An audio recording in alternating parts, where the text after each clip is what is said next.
Hey everybody, Lloyd here with Just Got Played, and today I want to take a look at a deck builder or two.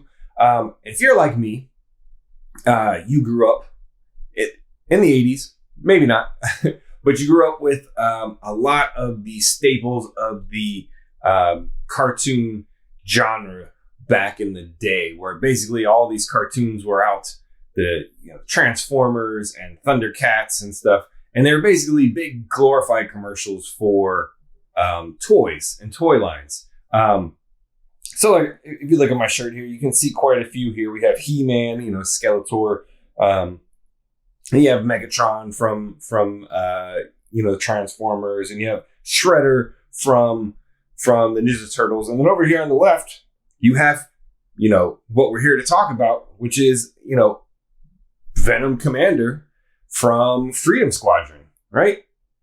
Everyone remembers that. Yo, Freedom Squadron. And that was what we grew up with, the Freedom Squadron versus Venom. All right. And back in 2015, Spyglass Games put out a deck builder based on our favorite cartoon called VENOM Assault. And, you have Venom Commander here, and it doesn't seem right, though, right? Like, something's off. That wasn't the battle cry, yo, Freedom Squadron. That doesn't even roll off the tongue. It was G.I. Joe, and this guy is actually Cobra Commander, right? So what is this game? This game is loosely based on G.I. Joe, and it was the only game we had, the only deck builder we had, based on the IP that is G.I. Joe. And this came out, like I said, in 2015. But late last year in 2020, Renegade Games put out G.I. Joe deck building game. So now we've got Venom Assault and G.I. Joe deck building game. What's the difference? So I wanted to take a look at these two, since they are very similar in theme and they're very similar in gameplay, and kind of go over what the differences are between them. And, if you're in the market now for a G.I. Joe based deck builder, which one is the better of the two? I mean, this one has the G.I. Joe name on it, but does that mean it's good? And this one is, put out by a smaller company, Spyglass Games, and it was on Kickstarter, and it's been out for several years. It's actually got an expansion. So is this one better? Is either one of them better than the other? Let's take a look.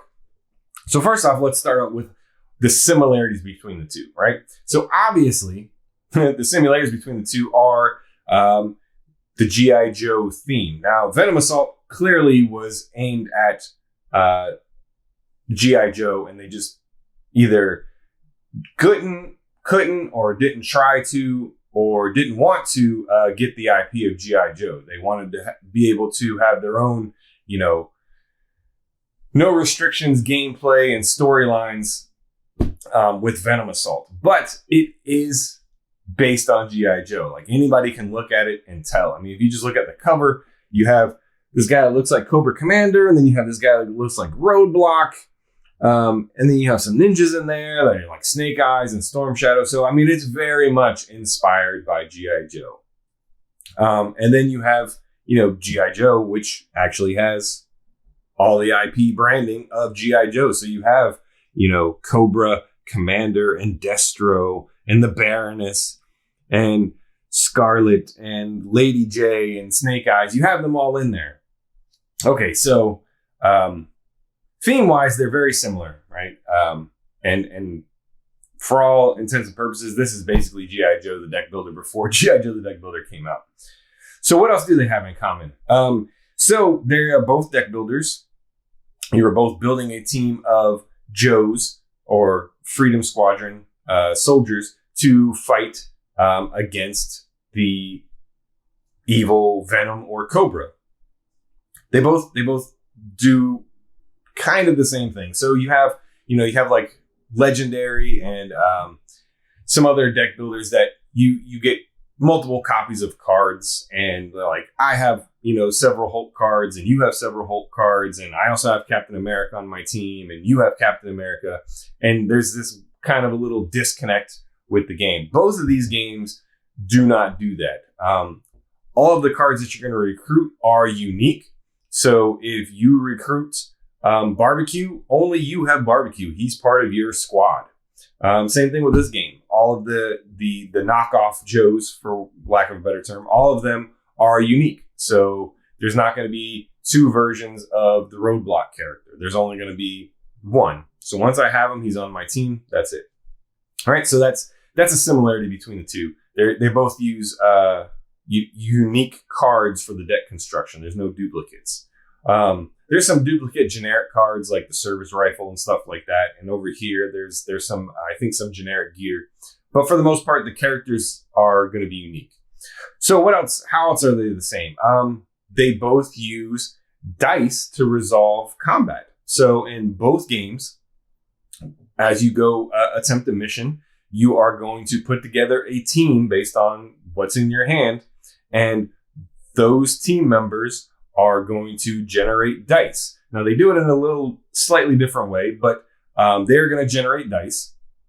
And you're going to roll those dice to attack the mission or the bad guy, or to basically to resolve the combat and move forward with the mission. Okay, so they both do that. They do it in a slightly different way, but they both use dice to resolve combat, and the dice are gained by the cards that you play.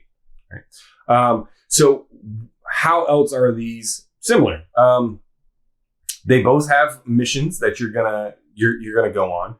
Venom Assault actually comes with 12 missions out of the box, and the mission structure is a little bit different than the way G.I. Joe works. G.I. Joe has 2 missions, but the missions are handled with a deck of cards, so your variability is different based on which cards are drawn for that mission. Whereas Venom Assault it's a linear mission, but you have more missions to choose from. You're gonna go after the bad guys, and you're going to use your Joes or your Freedom Squadron soldiers, and you're gonna attack the missions and go on the story missions and try to complete them and get to the end of the game, and either win or lose, and say yo Joe or go Freedom Squadron or whatever their combat cry is. So lots of similarities between the two, even down to the box design. I mean, this box came out in 2015, and it's almost like the G.I. Joe one's almost a mirror image of that box. Like it's almost the same thing. So they do differ a little bit in their game construction and how they work. So in Venom Assault, you have a massive board with, I think, 8 spots on the board. And on those 8 spots are going to be different Venom Assault leaders, right? So in Venom Assault, your mission is you're looking for specific things, and they're on cards. Those cards are protected by the different Venom Assault leaders. So on those 8 spots, you're going to put out a reward card underneath a leader. And the reward card is random, and it is unknown to you until you defeat the leader and get a chance to look at the card. So Venom Assault revolves around choosing a leader and mustering a bunch of strength to fight that leader. The leader, each leader card has a specific amount of hit points that they start with. So they have a health total. They have a defense total, which the defense is what number actually hits on the die. So these use a typical D6. These just use a pass-fail type hit or no-hit mechanic. So Venom Assault, you're going to choose the bad guy you want to fight. He's going to get some bad guys that help him based on his backup number that's on his card. So he'll get a certain amount of cards out of a deck of that are soldiers and vehicles and bad things that can happen that are going to hurt you and boost the Venom leader. Once you've determined, what the leader's actual health is, how many bad guys he has with him, and what guys you can take with you on a mission, you're going to roll your dice and hopefully you get enough hits to defeat the leader. The way G.I. Joe handles combat is similar, but like I said, this one uses just a hit, no hit system, right? So you choose the mission you want to go on, you assemble your team, and you roll the dice, and you have a specific number of hits you need to clear the mission. Now, the story missions have complications, which are similar to the way the backup works for VENOM Assault. You have a complication deck that is going to affect and modify the story missions you go on. The complications only affect the story missions, but there are other missions that you can do in G.I. Joe.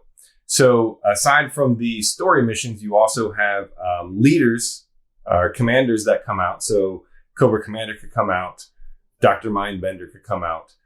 You have those. And then you also have side missions that come up as part of the complications. So maybe you get like the Rattler attack, which is a mission that you get assigned and you have to do it. And those are generally easier than the main mission. So that's kind of the way the missions work. They're very similar, but they are different in the way that they're resolved. The other thing that is different from VENOM Assault is you actually have a game board. Like I said, this one has 8 spots on it. Each of the spot has a different land type. So you have land, sea, and air. And different guys get different bonuses based on where they're attacking. And same thing with the commanders. Some of the Venom commanders get different, the Venom leaders get different buffs based on where they're at. So if you go to fight them in the snow, and you take a bunch of Freedom Squadron guys that get bonuses in snow, you're going to do a lot better. And there's also vehicles that give bonuses to different environment types. So that's pretty cool. And that can also change up how your strategy works, just because certain characters are very strong in certain environments, almost to the point that they are almost unbeatable. And you really have to have a really good hand and really lucky dice rolls in order to even overcome them. G.I. Joe does not have a game board. You basically set up the cards in front of you. The story mission is handled by almost like a tarot-sized card with all the information on it. You're not going to a location. You're just going to pick the card that you want to go after. And typically, unless there's leaders out or side missions, there's only one story mission that you can go on at a time. So if there's nothing else out, all that's going to be there is that story mission. And that's the only choice you'll have. So like VENOM Assault, a lot of the story missions and even some of the side missions have different environment types on them. So they have land, sea, and air.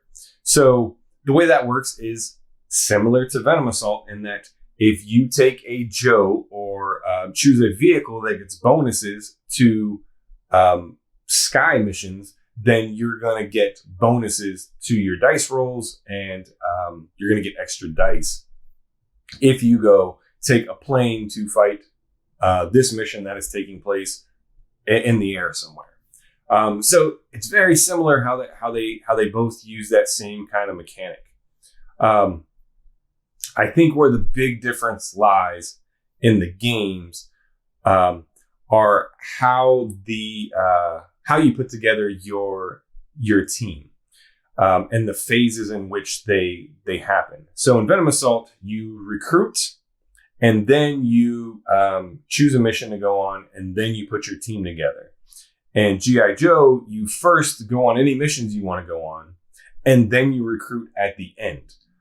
So it makes it a little bit different because VENOM Assault, you can some of the combos in there allow you to recruit stuff, get it to the top of your deck or into your discard pile, and then be able to play another card after that in order to, trigger and get stuff out of the deck or out of your discard pile. Whereas G.I. Joe, you have to commit with what you have first. You have your troops, you commit, you do the battle, and then you recruit afterwards. The difference between the two with their recruiting is that in G.I. Joe, whenever you recruit a card, whenever you buy a card, instead of it going into your discard pile like most deck builders, G.I. Joe, the cards go right to the top of your deck. So you can set up for your next turn and what you want to do on your next turn.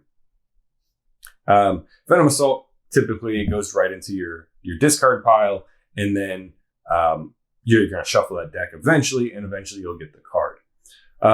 So that's a little bit differently how the actual structure of your missions and recruiting work. But it's also a little bit different on how the missions are carried out with your team, right? So in VENOM Assault, you choose a leader. So one of the cards you've played, you're going to choose one of them to be a leader. And they're going to get a certain amount of dice based on some icons on the card. The leader is now in charge of the mission, and unless he has some like very specific text, you can't use any of his ability text, any of his abilities that are on his card on the mission. The rest of the guys that you bring with you are only going to get dice based on their ability text. So some guys are better as leaders and worse as, backup, and other guys are, the reverse. Like, you never want to use them as a leader. You always want to have them on the team and never as a leader. And you can take any number of people with you in VENOM Assault. G.I. Joe handles it a little bit differently. There is no real leader. There is a leader that you choose to start the mission with, but that doesn't really preclude you from doing anything. If they have ability text, it's going to fire off no matter what. The kind of cool thing that G.I. Joe does is that whenever you put together a team, you have to choose a vehicle, and your vehicle limits how many people can actually be on the mission, like how many Joes can actually go. So they range from 1 all the way up to like 8, depending on which vehicle it is. But most of the vehicles hover around the 3 to 4 to 5 range, which is typically how many cards you have in hand. So you're gonna have that many people that can go on the mission with you. The way that you generate dice in both games are a little different. Like I said, in VENOM Assault, you get dice based on your ability text, and the leader gets it based on an icon on his card that says how many dice they're going to get. G.I. Joe, you get dice based on different stats. So most of the Joes have 1 or 2 stats like martial arts and stealth on the card. And if that person matches up against the mission you're going on, and the mission requires martial arts and stealth, then you could add both of those numbers together, and that's how many dice you get. You may only get to use one of your skills, but that's how you generate dice. Any Joe that you bring along with you, if they don't have a matching skill, they're just going to generate 1 wild die, which is a way of saying it's a wild skill. You get 1 die for them. So every card you take with you, every Joe you take with you on a mission is going to generate at least 1 die, sometimes more based on the mission. And then the vehicles you choose, those can also give you dice. So that's kind of how the mission structures are a little bit different. The missions themselves are handled completely differently. So in VENOM Assault, you choose a mission that is a linear storyline that has multiple phases to the mission. As you beat the Venom leaders and uncover rewards, a lot of the rewards are going to factor into moving the mission along and getting you to the next stage. The missions themselves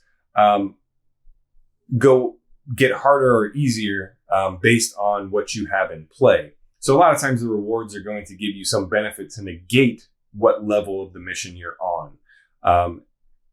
the way that the missions level up are as you get these Venom Strikes cards out of an event deck. The Venom Strikes cards level the mission up, and they usually make it harder by negating something, but they're also kind of pushing the story along. So you may have been doing one specific thing on stage 1, but by the time you get to stage 3, your gameplay has changed slightly to do something else.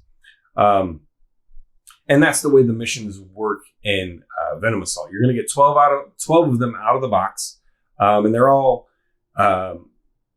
varying in difficulty. Some are easier, some are harder. They have, I think, a little star value on it that tells you how hard they are. G.I. Joe comes with 2 missions. Each mission has 3 stages. The 3 stages have a small deck of cards for each stage.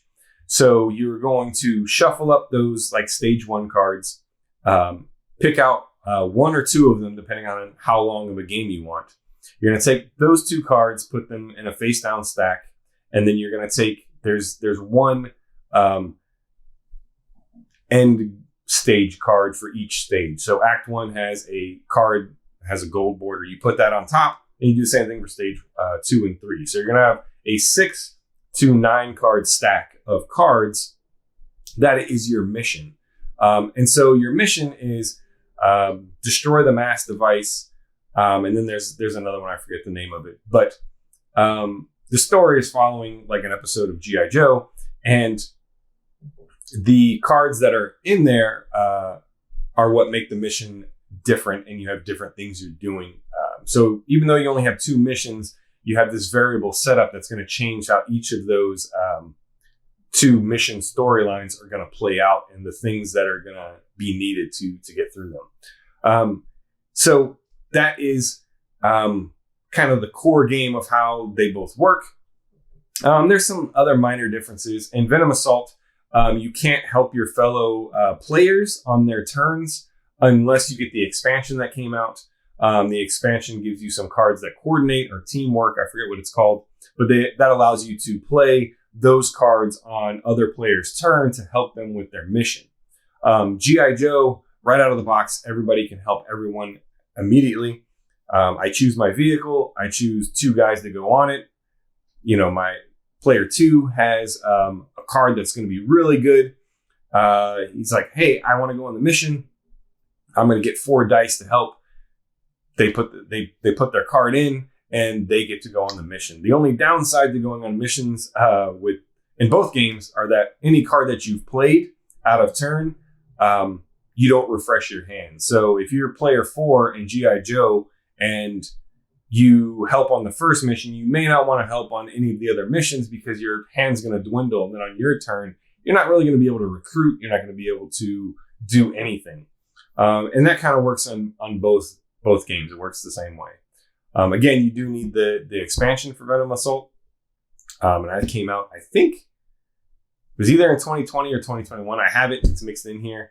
It adds some really cool stuff along with the teamwork. Overall, it's really hard to pick a winner between the 2 as which is better. I really like them both. Venom Assault is a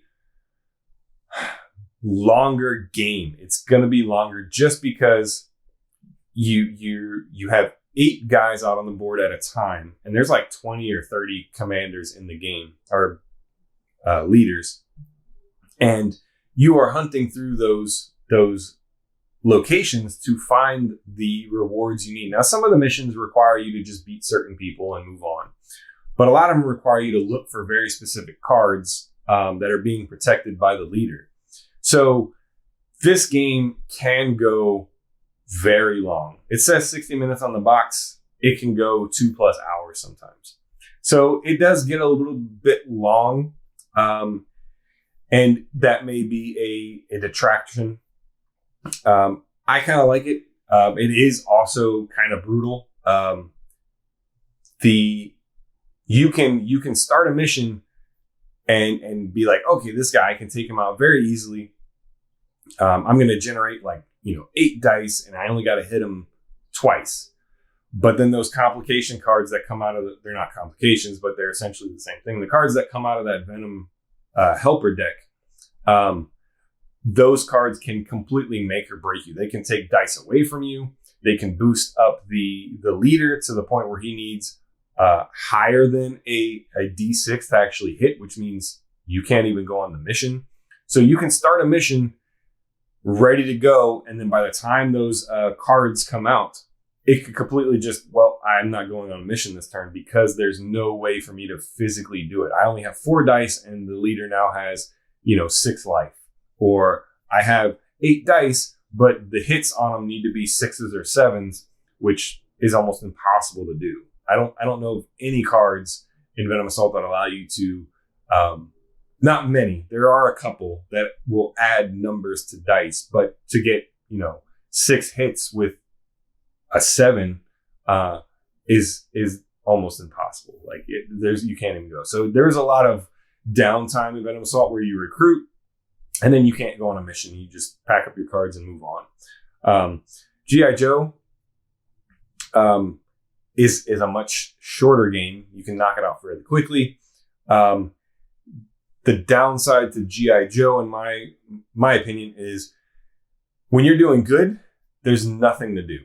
Like if you're getting through those story missions, and you're not failing them, and the complications that are coming out aren't adding side missions, it's very difficult to have something to do other than that main story mission. So you run into a lot of the same things. You play your cards to just recruit, and then you end your turn because you're only going to generate 3 dice and you need 5 hits. And it is possible because the dice in here have, on one of the sides of the die, they have 2 hits. So it's possible to get, 5 hits with 3 dice, but it's unlikely. You can attempt it, but if you attempt a story mission and fail, you don't get to try it again. It just, you suffer the repercussions and then you fail that mission and it goes into a failed pile.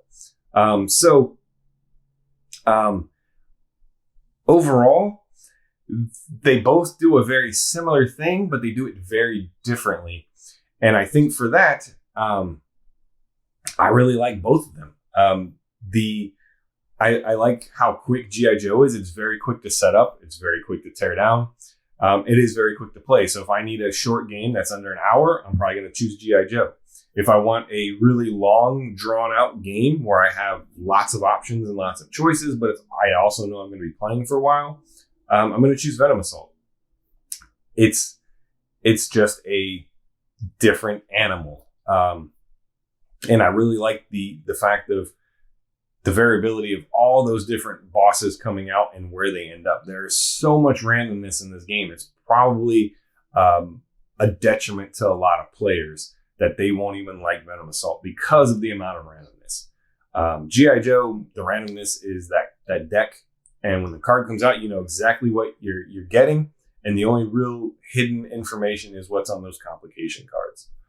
But at the end of the day, I really like them both. I think the artwork in both of them is phenomenal. I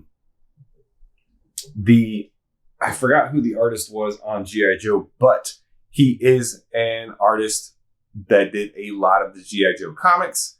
So a lot of the art in here is very good, and it looks official, like it goes right into a comic, because the comic book artist did a lot of the art for the game, if not all the art for the game. Venom Assault also has really cool artwork. They do a lot of spin-offs of the characters in G.I. Joe. And I really like it. It's cool. It's got a very muted color palette, where this is very bright and vibrant. The color palette here, if you can look at it, is fairly muted. You know, the reds aren't popping off. The blues are very blue, and it's just a muted color palette. But I like the look of both games. At the end of the day, if I had to choose one or the other, I mean, if I'm a nostalgia person and I really, really want that real G.I. Joe feeling, then I'm going to choose G.I. Joe. But at the end of the day, both of these games are, I think, different enough, even though they are very similar in their gameplay. I think they are different enough to warrant owning both. Like I said, they're going to scratch a slightly different itch, but that's my 2 cents. Go Freedom Squadron. Go Joe. One of those sounds better than the other, I think. But thanks for watching. If you've played them both and have any opinions on either, let us know in the comments. I'd like to hear your thoughts on which one you prefer, which one you don't like at all. All right. Thanks. We hope you enjoyed the video, and if you did, please leave a comment or hit the like button. It really does help us out. If you have suggestions for future videos, let us know in the comments as well, and then subscribe to see what we come up with next.